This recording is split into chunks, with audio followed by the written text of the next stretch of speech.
Real love is being exposed to the flaws of others and loving them anyway. Real love is forgiving our own flaws. Real love rides the storm. Real love is certain, unquestionable. We know that love's real when it's a constant, unwavering presence through both good and bad times.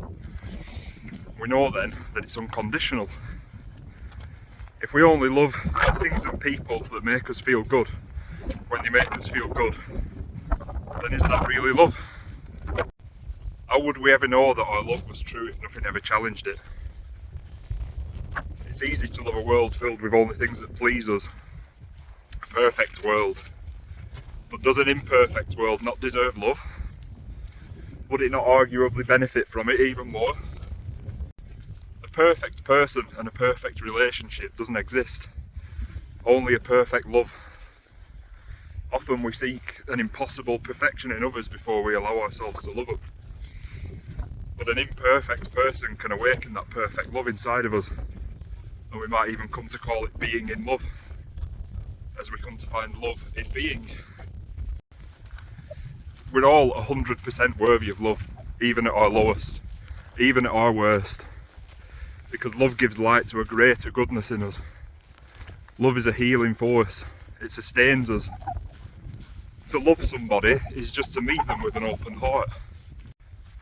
We don't need to know, understand, or even agree with a person to recognise the interconnected nature of our being and to meet that fundamental truth with love.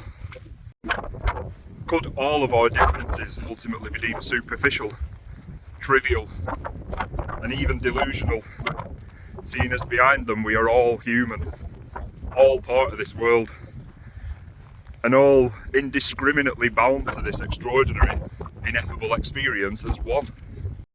Why does that notion feel like such a hard pill to swallow? Why is our sense of self so affronted by it? Might it be that our ego acts as our biggest barrier to unconditional love? This world needs our love.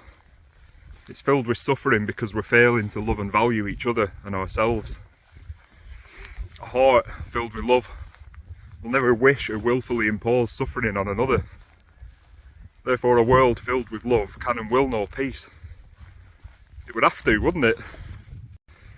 So for as long as we perceive each other's imperfections and differences as reasons to withhold our love for one another, even in some cases hate one another, then we'll perpetuate suffering on earth and continue to suffer that absence of love collectively.